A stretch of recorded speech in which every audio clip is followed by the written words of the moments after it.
வணக்கம். தமிழருவியின் பிரதான செய்திகள். இன்று 16ஆம் திகதி மார்ச் மாதம் 2026ஆம் ஆண்டு திங்கட்கிழமை. இன்றைய பிரதான செய்திகளுக்குள் உங்களை அழைத்து செல்லும் நான் மலரவன். இன்றும் பிரதான செய்திகள் வாயிலாக தாயகம் மற்றும் சர்வதேச செய்திகளோடு இணையலாம். முதலில் தாயக செய்திகள்.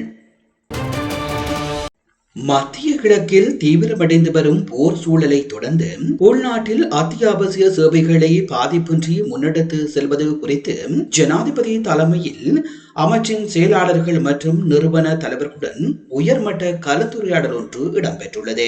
இந்த சந்திப்பின் போது உலகளவிய ரீதியில் நிலவும் உறுதியற்ற தன்மையால் உள்நாட்டு விநியோக சங்கிலிகளுக்கு ஏற்படும் பாதிப்புகளை குறைப்பதற்கும் முக்கியமான துறைகளின் செயல்பாடுகளை தடையின்றி உறுதி செய்வதற்கும் இதன் போது கவனம் செலுத்தப்பட்டது.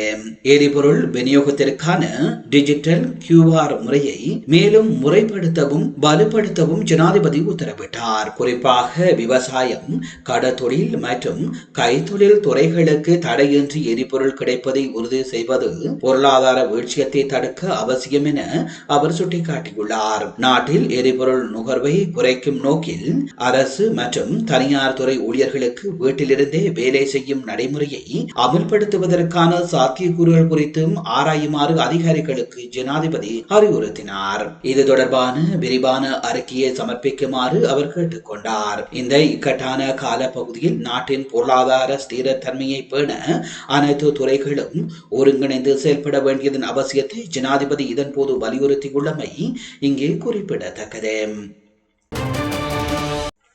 இலங்கையில் இனி QR குறியீட்டு முறையின் அடிப்படையில் மட்டுமே எரிபொருள் விநியோகிக்கப்படும் என்று இலங்கை பெட்ரோலிய கூட்டுத்தாபனம் அறிவித்துள்ளது.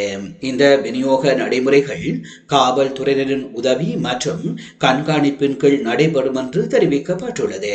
இது தொடர்பாக நேற்று நடத்திய ஊடகவியலாளர் சந்திப்பில் கருத்து வெளியிட்ட கூட்டுத்தாபனத்தின் தலைவர் DJ ராஜகரணா, இலங்கைக்கு தேவையான எரிபொருள் கப்பல்கள் திட்டமிட்டபடி வந்து கொண்டிருப்பதால் அடுத்த மாதம் இறுதி வரையில் எரிபொருள்களுக்கு உடனடி தட்டுப்பாடு ஏற்பட வாய்ப்பு இல்லை என்று குறிப்பிட்டார். QR முறை இன்று முதல் அதிகாரப்பூர்வமாக நடைமுறைக்கு வந்துள்ளதால் பொதுமக்கள் நீண்ட வரிசைகளில் காத்திருக்க தேவையில்லை என்றும் வாரத்தில் எந்த நேரத்திலும் தங்களுக்கு ஒதுக்கப்பட்ட எரிபொருட்களை பெற்றுக்கொள்ளலாம் என்றும் அவர் தெரிவித்தார். சில இடங்களில் ஏற்பட்ட தொழில்நுட்ப கோளாறுகள் தற்பொழுது முழுமையாக சரி செய்யப்பட்டு நாடு முழுவதிலும் உள்ள அனைத்து எரிபொருள் நிலையங்களுக்கும் QR குறியீடுகளை ஸ்கேன் செய்ய தயாராக உள்ளன.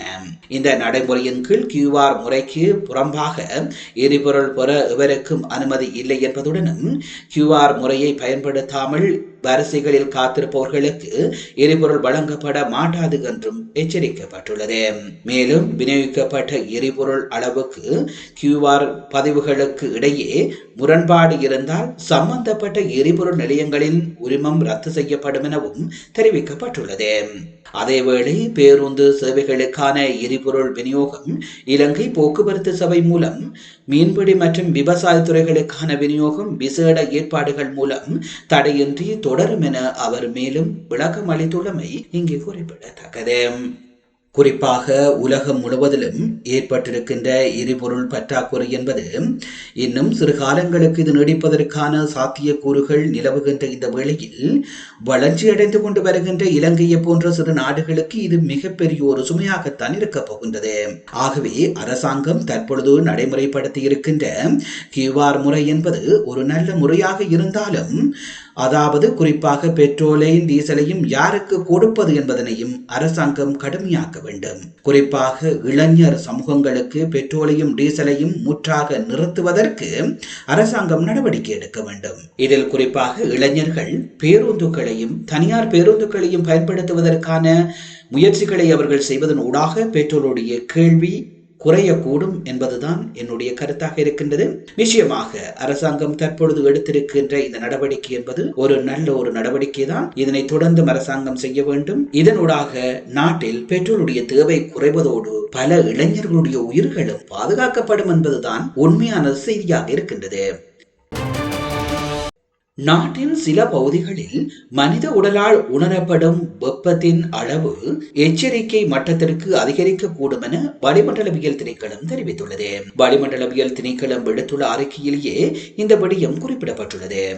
இதன்படி மேல் சப்ரகம, தென் வடமேல் மாகாணங்களிலும், மொனரகலை, மன்னார், அனுராதபுரம் மற்றும் வவுனியா ஆகிய மாவட்டங்களிலும் வெப்பத்தின் அளவு எச்சரிக்கை மட்டத்திற்கு அதிகரிக்கக்கூடும் என தெரிவிக்கப்பட்டுள்ளது. இந்த நிலையில் பொதுமக்கள் போதுமான அளவு நீர் அருந்தி உடலை நீரேற்றத்துடன் வைத்திருக்குமாறும் அடிக்கடி நிழலான இடங்களில் ஓய்வு எடுக்குமாறும் அறிவுறுத்தல் விடுக்கப்பட்டுள்ளமை இங்கே குறிப்பிடத்தக்கது. இலங்கையின் காலி கடற்பரப்புக்கு அப்பால் சர்வதேச கடல் பகுதியில் ஈரானிய கப்பல் மீது நடத்தப்பட்ட தாக்குதல் சட்டவிரோதமானது என்றும் இது குறித்து அமெரிக்காவிடம் விளக்கம் கோர இலங்கைக்கு முழு உரிமை உண்டு என்றும் நாடாளுமன்ற உறுப்பினர் நாமல் ராஜபக்ச தெரிவித்துள்ளார். இந்தியன் டுடே செய்தி நிறுவனம் ஏற்பாடு செய்திருந்த விசேட மாநாட்டில் பங்கேற்று உரையாற்றும் போது அவர் இதனை தெரிவித்துள்ளார். மேலும் காலியிலிருந்து சுமார் 19 கடல் மைல் தொலைவில் உள்ள சர்வதேச கடற்பரப்பில் ஈரானிய கப்பல் இலக்கு வைக்கப்பட்டதை நாமல் ராஜபக்ச வன்மையாக கண்டித்தார். இது சர்வதேச கடல்சார் சட்டங்களுக்கு முரணானது எனவும் அவர் சுட்டிக்காட்டினார். குறித்த தாக்குதல் இலங்கையின் கடல் எல்லைக்கு மிக அண்மையில் நடந்துள்ளதால் பிராந்திய பாதுகாப்பு மற்றும் கடல்சார் அமைதி குறித்து அமெரிக்க அரசாங்கத்திடம் கேள்வி எழுப்ப வேண்டிய தார்மீக உரிமை இலங்கைக்கு இருப்பதாக அவர் வலியுறுத்தினார். இத்தகைய நடவடிக்கைகள் இந்து சமுத்திர பிராந்தியத்தின் அமைதியை சீர்குலைக்கும் என்றும் இது தொடர்பில் இலங்கை அரசாங்கம் இராஜேந்திர ரீதியில் தனது நிலைப்பாட்டை வெளிப்படுத்த வேண்டும் என்றும் அவர் மேலும் குறிப்பிட்டார். சர்வதேச அளவில் மத்திய கிழக்கு பதற்றம் அதிகரித்துள்ள நிலையில் இலங்கையின் மூலோபாய கடற்பரப்புக்கு அருகே இடம்பெற்ற இந்த சம்பவம் பிராந்திய அரசியலில் முக்கிய பேசும் பொருளாக மாறியுள்ளமை இங்கே குறிப்பிடத்தக்கது. நீங்கள் பார்த்துக் கொண்டிருப்பது தமிழருவியின் பிரதான செய்திகள் வாயிலாக தாயக செய்திகள். இனி தொடர்ந்தும் இடம்பெறுபவை சர்வதேச செய்திகள்.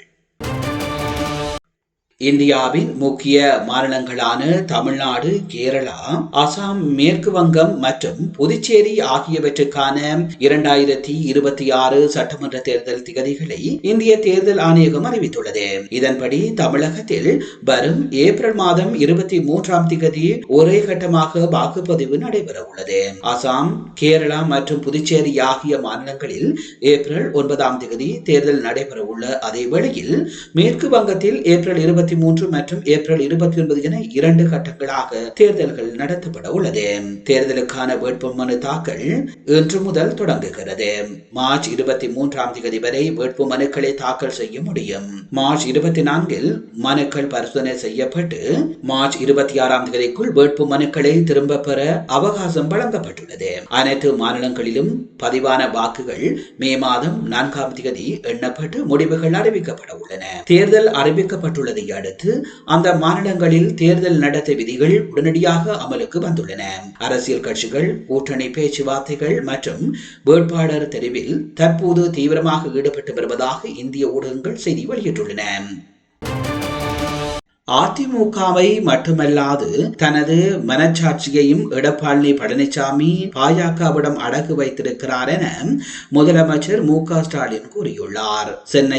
சென்னை அமைந்தகரையில் திமுக சிறுபான்மையினர் நல உரிமை பிரிவு சார்பில் நடைபெற்ற புனித ரமதான் நோன்பு சிறப்பு நிகழ்ச்சியில் பங்கேற்ற முதலமைச்சர் மு.க.ஸ்டாலின் பாஜக ஆளும் மாநிலங்களில் இஸ்லாமியர்கள் மட்டுமின்றி கிறிஸ்தவர்களும் பாதிக்கப்பட்டுள்ளதாக கூறினார். தொடர்ந்தும் கருத்து தெரிவித்த மு.க.ஸ்டாலின் பெரிய பலமே பெண்கள் என்றும் இஸ்லாமியர்கள் திமுகவுடனான உறவு என்றும் தொடரும் என்றும் கூறினார். நிகழ்ச்சியில் முதலமைச்சர் மு.க.ஸ்டாலின் திமுக இஸ்லாமியர் உறவு என்பது தலைமுறை கடந்த ஒரு உறவு, அனைத்து சிறுபான்மை இயக்கங்களும் ஒரே மேடையில் இணைந்துள்ளன. இஸ்லாமிய இயக்கங்களின் ஒற்றுமை தமிழகத்திற்கு மட்டுமல்ல இந்தியாவிற்கே அவசியம். இஸ்லாமியர்கள் மட்டுமல்ல கிறிஸ்தவர்கள் நிம்மதியாக கிறிஸ்துமஸ் கொண்டாட முடியவில்லை. சிறுபான்மையினருக்கு எதிரான தாக்குதல்கள் குறித்து எடப்பாடி பழனிசாமி வாய் திறந்தாராம். அதிமுகவை மட்டுமல்ல தனது மனச்சாட்சியையும் எடப்பாடி பழனிசாமி பாஜகவிடம் அடகு வைத்திருக்கிறார் என தெரிவித்துள்ளமை இங்கே குறிப்பிடத்தக்கது. மத்திய கிழக்கில் நிலவி வரும் போர் சூழல் மற்றும் ஈரான் மீதான அமெரிக்கா இஸ்ரேலிய தாக்குதல்களுக்கு மத்தியிலும் எரிவாயு ஏற்றிய 2 இந்திய கப்பல்கள் பாதுகாப்பாக ஹோர்முஸ் நீர்நிலையை கடந்துள்ளதாக இந்திய வெளியுறவு அமைச்சகம் தெரிவித்துள்ளது. ஹோர்முஸ் நீர்நிலை பகுதியில் கடும் பதற்றம் நிலவி வரும் நிலையில் இந்திய கப்பல்களுக்கு அந்த பகுதியை கடக்க தற்பொழுது அனுமதி வழங்கியிருந்த நிலையில் குறித்த கப்பல்கள் இந்திய துறைமுகங்களை நோக்கி வந்து கொண்டிருப்பதாகவும் இவ்விரு கப்பல்களிலும் தலா 46,000 மெட்ரிக் தொன்களுக்கு அதிகமான எரிவாயு உள்ளமையும் ஒட்டுமொத்தமாக சுமார் 93,000 மெட்ரிக் தொன் எரிவாயு இந்தியாவுக்கு கொண்டு வரப்படுகிறது. இந்திய வெளியுறவுத்துறை அமைச்சகத்தின் செய்தி தொடர்பாளர் நடைபெற்ற ஊடகவியலாளர் சந்திப்பில் இத்தகவலை அதிகாரப்பூர்வமாக உறுதிப்படுத்தியுள்ளார். ஈரான் மீதான வான்படை தாக்குதல்களால் ஹோர்முஸ் நீர்நிலை வழியாக இடம்பெறும் சர்வதேச கப்பல் போக்குவரத்து பாதிக்கப்படலாம் என அஞ்சப்பட்டது. இவ்வாறான இக்கட்டான சூழலிலும் இந்தியாவின் எரிசக்தி தேவையை பூர்த்தி செய்யும் வகையில் இந்த கப்பல்கள் பாதுகாப்பாக திரும்புவது முக்கியமான முன்னேற்றமாக கருதப்படுகிறது. நீங்கள் பார்த்துக் கொண்டிருப்பது தமிழறிவியின் பிரதான செய்திகள் வாயிலாக தாயகம் மற்றும் சர்வதேச செய்திகள். தாயகம் மற்றும் சர்வதேச செய்திகள் இத்துடன் நிறைவு பெறுகின்றன. செய்திகள் தொடர்பான உங்கள் அன்பான கருத்துக்களை கீழே பதிவு செய்வதோடும் எமது சேனலை உங்கள் உறவுகள் நண்பர்களுக்கு தெரியப்படுத்தி அவர்களை இணைத்துக் கொள்மாறு அன்பாக கேட்டுக் கொள்வதோடு விடுந்திருக்கின்ற இன்றைய பொழுது உங்கள் எல்லோருக்கும் ஒரு நல்ல பொழுதாக அமைய எல்லாம் வல்ல இறைவனை வேண்டி உங்களிடம் விடைபெறும் நான் என்றும் உங்களோடு அணைந்திருக்கும் மலரவன் மீண்டும் இன்னும் ஒரு பிரதான செய்திகள் வாயிலாக சந்திக்கின்றேன். அதுவரையில் நன்றி, வணக்கம்.